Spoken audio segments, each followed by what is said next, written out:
Assalamualaikum warahmatullahi wabarakatuh. Halo anak-anak semua. Hari ini kita akan belajar tema 3, subtema 2, pembelajaran kelima. Sudah siap untuk belajar hari ini?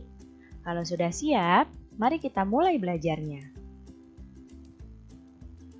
Perhatikan gambar makanan yang ada di hadapan kalian.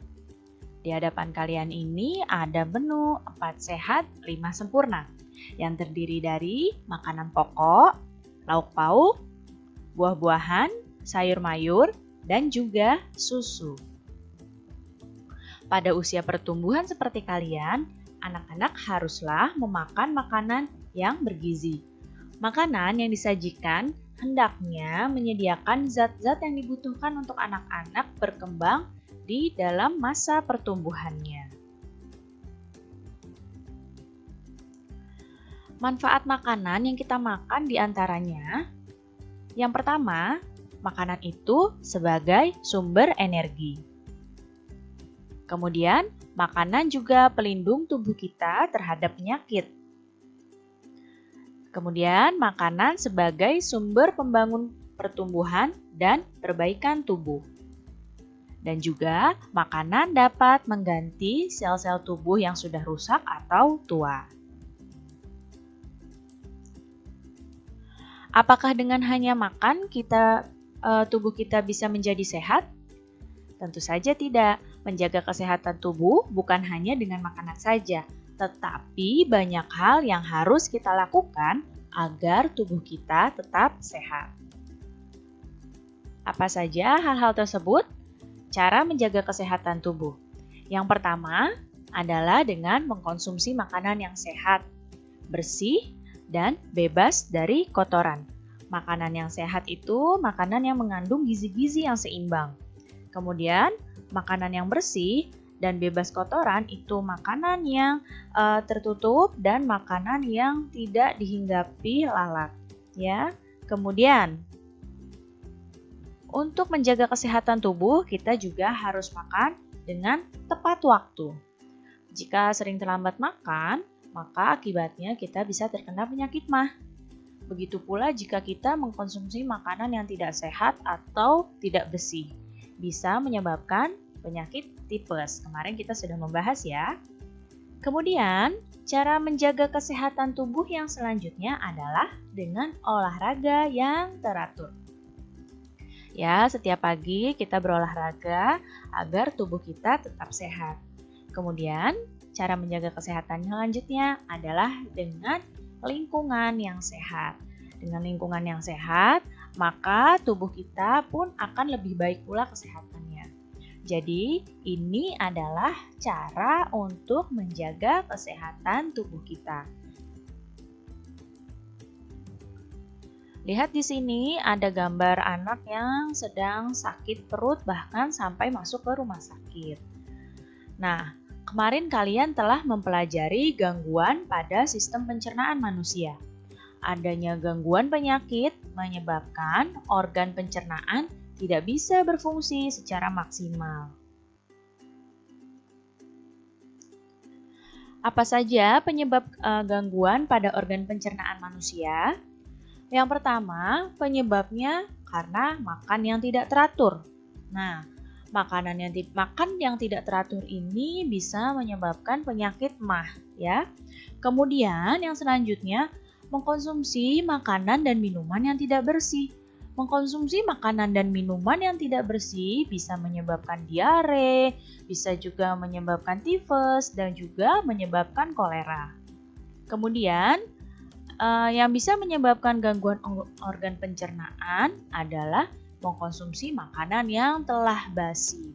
Ini berbahaya ya bagi pencernaan kita. Kemudian, penyebabnya yang lain adalah kurang mengkonsumsi makanan yang berserat. Nah, jika kurang mengkonsumsi makanan yang berserat, maka akibatnya bisa sembelit atau konstipasi. Dan penyebab gangguan pencernaan selanjutnya terlalu banyak mengkonsumsi makanan pedas. Mengkonsumsi makanan pedas itu boleh, tapi jangan berlebihan. Jika berlebihan, maka pencernaan kita pun akan terganggu.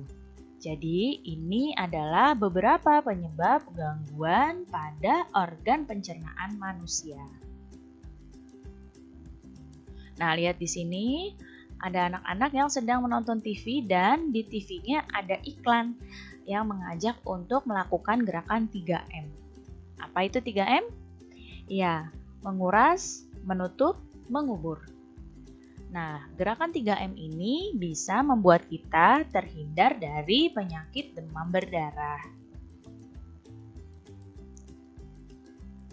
Iklan, sebagaimana yang telah kalian pelajari, ada iklan pada media cetak dan ada iklan media elektronik. Iklan media cetak itu adanya di majalah, di koran. Kalau iklan media elektronik itu ada di televisi, radio, dan internet. Nah, iklan pada media cetak itu berbeda dengan iklan media elektronik. Kalau pada media elektronik, iklannya itu punya naskah. Nah, naskah itu harus diperdengarkan atau diperagakan untuk disampaikan pada pendengarnya, ya.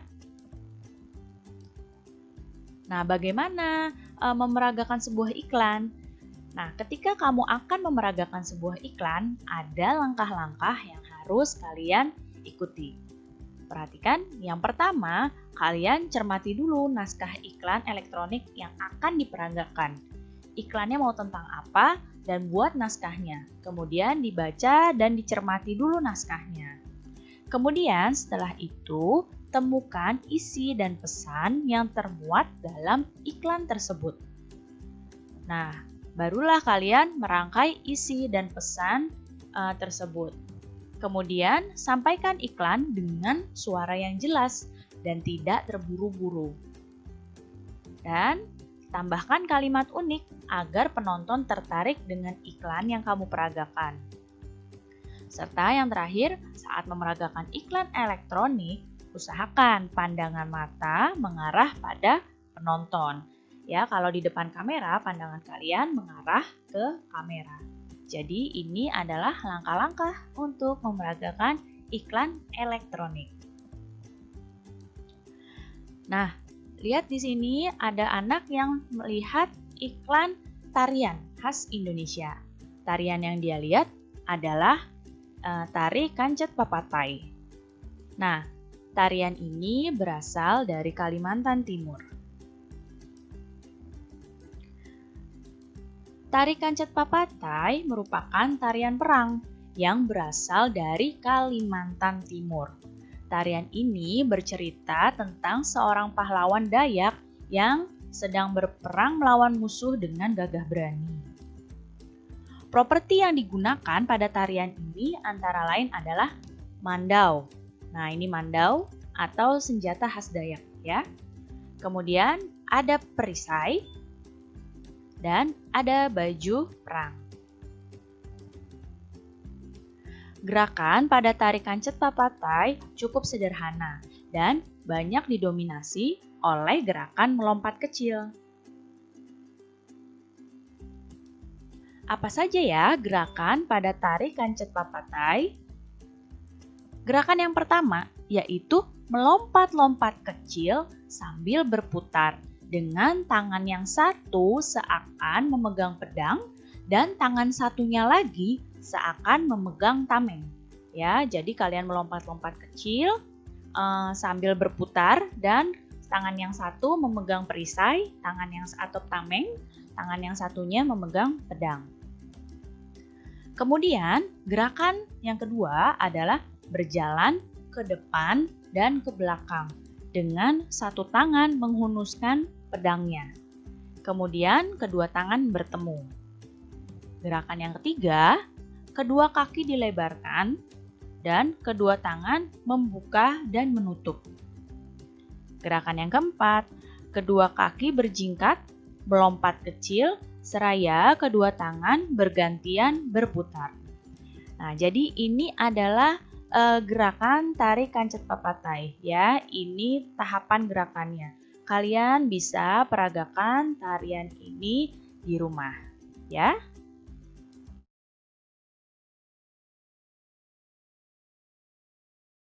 Kehidupan sosial budaya masyarakat Indonesia sangatlah beragam.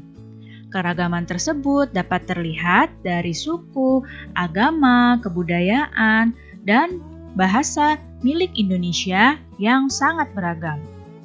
Indonesia itu wilayahnya sangat luas ya, dari Sabang sampai Merauke, sehingga keberagaman ini sangat mungkin terjadi.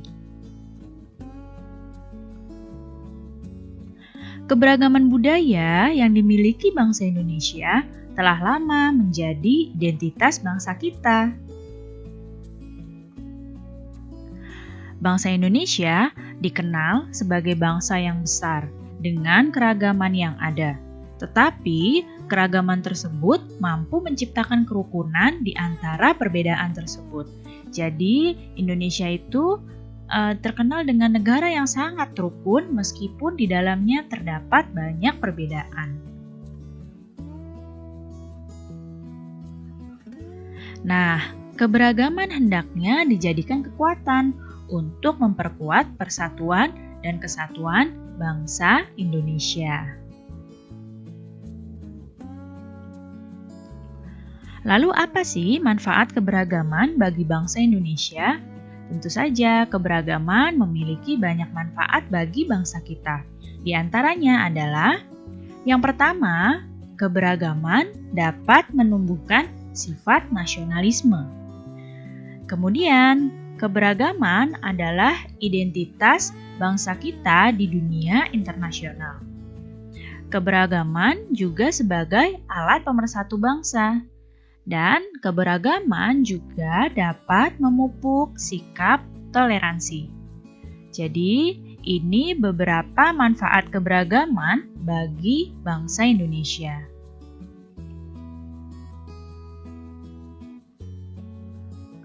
Bagaimana kita bersikap dalam keberagaman? Nah, ini adalah beberapa contoh sikap yang harusnya kita lakukan ketika berada dalam keberagaman. Yang pertama adalah menghargai pendapat teman dalam kegiatan musyawarah. Kemudian, sikap selanjutnya adalah saling menghargai meskipun berbeda suku, agama, dan adat istiadat. Kemudian, menyelesaikan masalah dengan jalan musyawarah. Selanjutnya, mendahulukan kepentingan umum daripada kepentingan pribadi. Dan memberi kesempatan orang lain untuk beribadah sesuai dengan agamanya. Jika sikap-sikap ini terus kita jalankan, tentu saja keberagaman akan terus menciptakan kerukunan bagi bangsa kita. Nah, sekarang kalian lihat ada satu keluarga yang sedang menonton TV. Dan ternyata di TV ada iklan elektronik tentang memperkukuh persatuan dan kesatuan bangsa. Untuk dapat menemukan kata kunci pada iklan, kita perlu memahami isi iklan dengan baik. Kata kunci adalah kata-kata yang merupakan konsep atau gagasan yang berkaitan dengan produk atau jasa yang ditawarkan. Bagaimana cara menemukan kata kunci pada iklan? Nah, iklan itu terbagi jadi iklan media cetak dengan media elektronik. Jika pada iklan media cetak, cara menemukan kata kuncinya adalah dengan membaca kalimat yang tertulis di iklan tersebut. Kata kuncinya dapat ditemukan dalam setiap kalimat yang tertulis di iklan. Ini kalau pada media cetak. Sedangkan pada iklan media elektronik, iklannya itu kata kuncinya dapat ditemukan dengan mencermati tiap percakapan antar tokohnya. Ya, jadi bedanya ini ya. Kalau pada media cetak itu tertulis pada iklannya, kalau pada media elektronik kamu harus mencermati atau memperhatikan tiap percakapan dari tokoh pada iklan tersebut.